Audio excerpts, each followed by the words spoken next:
Everybody in Cedar Ridge swore Damon Cole's boy was born deaf, no question, case closed, and his mansion carried that story like a badge. Quiet hallways, blinking alarms, captions on every screen. I didn't move there to change anything. I came with one duffel and a promise to keep a schedule and my head down, but the kind of silence in that house wasn't peaceful. It was heavy like grief with walls. First week on the job, I wiped counters learned when the shades got pulled, watched Damon sit with his son Max at breakfast, and signed simple words while the air just hung there. And I told myself, Aaron, you are here to clean, not to fix, you know what I mean. Max was 8, skinny shoulders, old stuffed otter tucked under his arm like a guard dog, eyes that never quite landed where you wanted them to, and people called his face blank. But I grew up where silence had teeth, so I watched the little things. The way he held his breath when a cabinet closed too hard. The way his fingers stilled when footsteps had weight, how he'd tilt his head a degree, at a dull tap and not at a sharp one. It wasn't science class, it was curiosity, and I kept it quiet because Damon paid experts, and I was the woman with a mop. But the flinches stayed with me, so did a cheap bone conduction clip I'd bought a year earlier, when I thought music might stitch my own life back together. I argued with myself, weak lanes are for highways. This is a kid, and one gray afternoon, I sat on the rug across from him, like you do with a skittish cat, showed him the little clip, put it gently to the bone in front of his right ear, and let a single piano note hum. His eyes didn't jump. His shoulders didn't jerk. He just leaned barely, like your body does, walking past a bakery, when the smell says, turn before your feet do, and I stopped the note and watched him chase the air with his face soft and slow. I didn't run to Damon, I'm not a look-at-me kind of person. I kept the sessions short, always in front of him where he could see my hands. Not a trick. Never a surprise, nature sounds simple syllables more right side than left. And when he smiled, it was like he tried to swallow it back before it got in trouble. The house had a medical room which tells you how rich people try to outpace fear, and a cabinet with a busted hinge didn't fight very hard to stay shut, so I found bottles, folders, dates that reached back to when Max was barely more than a heartbeat, took pictures, searched late at night, with the brightness turned down, and learned words I could pronounce but didn't enjoy, ototoxic. Off-label pediatric trials plus a name, Dr. Victor Hale, that kept showing up in places you don't want your doctor to be. Next morning I still made oatmeal, still ran the vacuum, still told myself to quit playing detective. Then I sat with Max again. Explained what I was doing. Pressed the clip to his right side.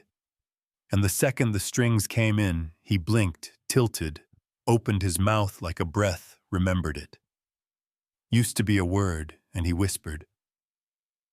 Mama so small, I could have missed it if I wanted to. But I didn't. And neither did he because his eyes went wide like he'd surprised himself. I said his name, Max, soft. As you talk to a bird on your windowsill. He looked from my lips to my eyes to the little device like it was a match that could light a whole house, and that's the moment the bedroom door flew open. Big houses make loud doors. Damon stepped in and saw us, and his face turned to stone. What are you doing? He snapped, voice hard enough to knock pictures off the wall. He's deaf. You can't. What are you doing to him? And before I could answer, Max dropped the otter and ran into me, wrapped my waist like a life preserver, then turned toward his dad and said, clear enough to end an argument I heard. Damon sat down like somebody cut the strings on his knees, and for a second, we were 3 people in a room with no oxygen. Then he asked quiet, how long? And I told him the clip. The flinches, the bottles, the late night, reading the name in the files. And when I said hail, Damon closed his eyes like a man who just realized the map he's been using is upside down. I thought we were helping, he said. Rough around the edges, I didn't know, and I said, Then let's start knowing, and he didn't argue, stop the meds today. You'd think that's the finish line. Yeah, that happened, but it was more like mile 4 of a marathon, because stopping is one thing, and proving is another. So we called independent specialists who didn't owe Hale a Christmas card. I built a timeline, stapled every invoice and note labeled a binder that could double as a doorstop. And while we worked, the house changed low music while eggs hissed in the pan, Max answering to his name when I said it, soft his laugh at cartoons that weren't funny but were happy. Damon home by 4, practicing consonants like Legos, click by click, and I won't lie. I started to breathe different. I took one bottle to an old classmate, Dr. Mia DeLuca, over in Riverton. We sat in a break room that smelled like coffee and lemon wipes. She turned the label like it might confess. This isn't for kids. Long term, she said, careful and angry. At once dug into her files, called the next day. Your instincts are right, and the prescriber has hearings on record, and the word vindicated tastes wrong when a child is in the sentence, but I felt steadier. Our first face-off with Hale wasn't in a courtroom. It was a hallway with hotel art that looks like a headache. He smiled at Damon with the kind of teeth you get on purpose. How is Max tolerating the regimen? And Damon's jaw did a firefighter thing. We stopped your regimen, my son said. I heard. Hale glanced at me like I was a smudge on glass. Help has opinions, and I stepped forward, because my mouth works. The help has data, videos, logs, independent evaluation. Friday, and sir, we know about the hearings. He didn't flinch. That's the scariest kind of man, the kind who thinks a wave can't drown him, because it never has, Mr. Cole. Children like Max need structure, not hope, he said, and Damon said he needs truth. The elevator dinged and Hale left like we were furniture, which fine, now we knew exactly what we were up against. Families started calling once. Our complaint hit a desk. Turns out one voice invites 3 more other kids, other bottles, other answers that weren't answers, and the case moved faster than anyone promised. Because there's a point where the pile gets too big to kick under the bed, and the day I testified I wore the only suit jacket I own, and shoes that didn't squeak told the story. From the spoon dropped to the bone clip, the prosecutor asked if I had medical training. Not enough to practice, plenty to watch correctly, I said. The defense tried to paint me as emotional help. We played a video of Max turning to his name with that tired little smile, and the room went quiet in a way that felt like weather changing. Damon took the stand and could have blamed grief. He didn't. I wanted answers so badly. I accepted a story that cost my boy his chance, he said. Steady voice, glassy eyes that stops today, and the jury didn't take long. Guilty isn't a magic wand, but it moves the furniture so you can get to work. After that, life was ordinary and miraculous. At the same time, Max started speech therapy with a woman in bright sneakers who laughed at knock-knock jokes, even when the punchline took a detour. We enrolled him in a school where inclusion wasn't a favor. Damon learned to leave the office at 4 like it was a meeting he couldn't miss. We painted the dining room a color that looked like cocoa, if cocoa had a sunset inside it, and the house filled up with the right kind of noise, pencils scratching keyboard loops, the soft thud of feet in socks. Music grabbed Max by the hand.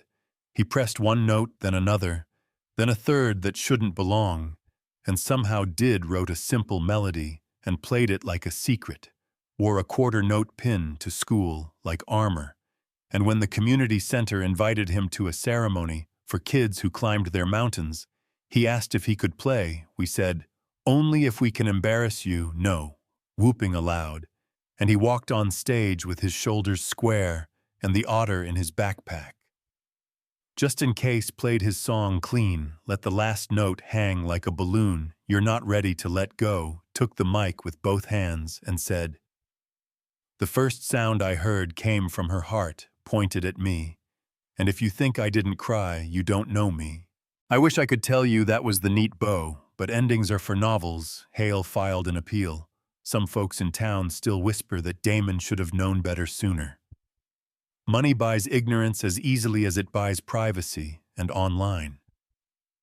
There are people who say maybe Max was never deaf. Maybe we chased attention, and I read those sometimes to remember where the world is sharp.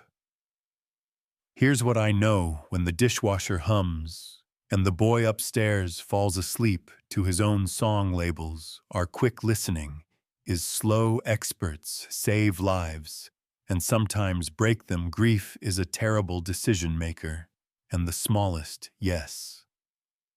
A soft note, a tiny head tilt, two whispered words I heard, can flip a life right side up. Maybe I overstepped. Maybe I crossed a line. Yeah, that happened.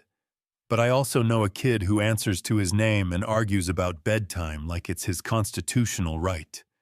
A father who asks better questions, and a version of me that stopped being the help in her own story and stood steady even when men with suits and letters after their names raised an eyebrow. If you've got a take, I want to hear it. Tell me in the comments.